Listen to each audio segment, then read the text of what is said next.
এটাই হয়তো আমার শেষ নির্বাচন। আমি আপনাদের কাছে আপনাদের মানুষ হিসেবে আমি কাজ করার চেষ্টা করেছি। আমি যে বিশ্বাস করি গণতন্ত্রে, সেই গণতন্ত্রকে প্রতিষ্ঠিত করবার জন্য আমি 11 বার জেলে গেছি, 3.5 বছর জেলে ছিলাম। ধর্মের কথা বলে কিছু মানুষ ধর্মকে ব্যবহার করে রাজনীতি করছে। যাই হোক, এই জিনিসটা বোধহয় সঠিক হচ্ছে না।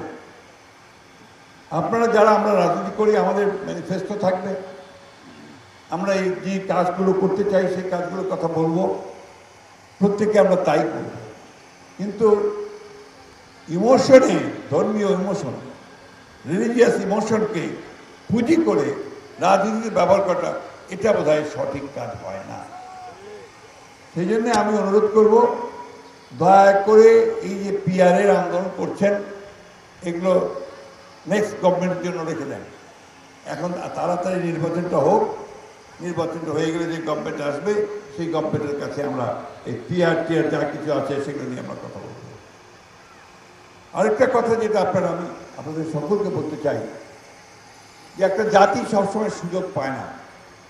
আমরা বহুবার আন্দোলন করেছি এবং এক একটা আন্দোলনে আমার অসংখ্য লোক চলে গেছে, মারা গেছে, নিহত হয়েছে, শহীদ হয়েছে। আর কত রক্ত দেব আমরা একটা সুন্দর সুস্থ দেশ গড়ে তুলি, সবাই মিলে একসাথে, হিন্দু, মুসলমান, বৌদ্ধ, খ্রিস্টান সবাই মিলে একসাথে যেন আমরা থাকতে পারি সুখে শান্তিতে।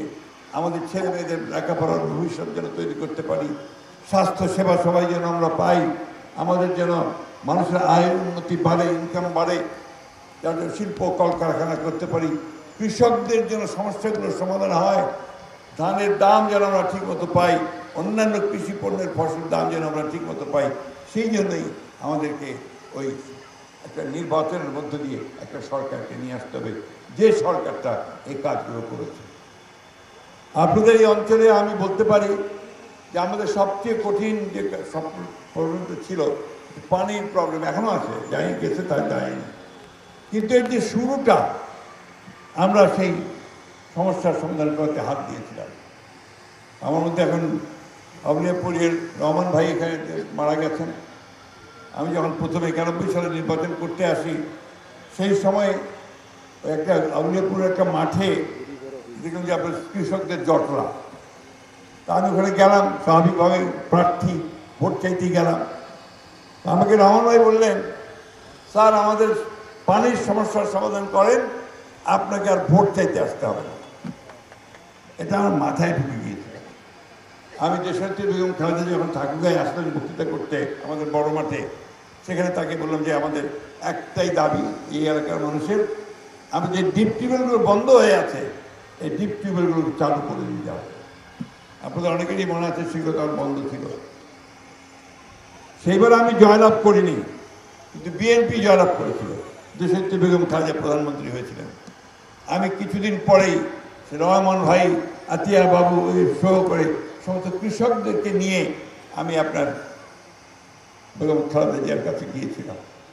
বেগম খালেদা জিয়া সব শুনে তার পিএসকে বললেন যে আগামী যে ক্যাবিনেট মিটিং হবে সেই ক্যাবিনেট মিটিংয়েই এটা নিয়ে আসো, এই পানির ঠাকুরগাঁর পানির প্রবলেম নিয়ে আসছে। এবং নির্দেশ দিয়েছেন ওয়াটার বোর্ডকে, পানি উন্নয়ন বোর্ডকে, যে তোমরা সমস্ত টিউবওয়েলগুলো চালু করে দাও। পানি চালু হয়েছিল, পানি এসেছিল, পরে আবার বন্ধ হয়ে গিয়েছিল। এর মধ্যে আপনাদের ভালোবাসায়, স্নেহে আমি যখন নির্বাচিত হয়ে 2001 সালে নির্বাচিত হয়ে কৃষি প্রতিমন্ত্রী হলাম, তখন আমি উদ্যোগ নিলাম এটাকে একটা পার্মানেন্ট ব্যবস্থা করতে হবে। সেই করতে গিয়ে আমি তার বরেন্দ্রর সঙ্গে যোগাযোগ করে বরেন্দ্র বহুমুখী প্রকল্পকে এখানে নিয়ে আসলাম এবং তারা এই টিউবওয়েলগুলো তো চালালোই, আরও নতুন নতুন অনেকগুলো টিউবওয়েল চালু করলো। এবং আজকে আপনারা নিশ্চয়ই জানেন কার্ড দিয়ে পানি পাওয়া যায়, স্মার্ট কার্ড লাগিয়ে আপনি কত পানি নেবেন, পানি নিয়ে নিতে পারেন, তাই না? এটাকে আপনাদের উপকার হয়েছে না হয়নি ভাই? এই এলাকার মানুষের আমাকে সবাই বলতে যেটাতে উপকার হয়েছে, এটা মানুষ, কৃষকরা আগের চেয়ে পানির সমস্যা তাদের অনেক সমাধান হয়েছে। আমরা ভুট্টা এখন অনেক কৃষক ভুট্টা চাষ করেন, তাই না? এই ভুট্টা চাষ শুরু করেছিলাম আমরা বিএনপির সময়। এই যে আপনার মুরগির ফার্ম, ওই তো সবচেয়ে বড় ক্রেতা ভুট্টার। এই মুরগির ফার্ম প্রথম আমরাই নিয়ে এসেছিলাম ঠাকুরগাতে। প্রথম ইয়াকুবপুরে এই কাজী ফার্মকে আমি নিয়ে আসি, তারা সেখানে ফার্ম তৈরি করে। এখন অনেকগুলো ফার্ম হয়েছে, সাইলো হয়েছে, আপনার ফিড মিল ফ্যাক্টরি হয়েছে। সারা এই উত্তরবঙ্গে এখন আপনারা ভুট্টার চাষ দ্বিগুণ তিগুণ দ্বিগুণ হয়ে গেছে।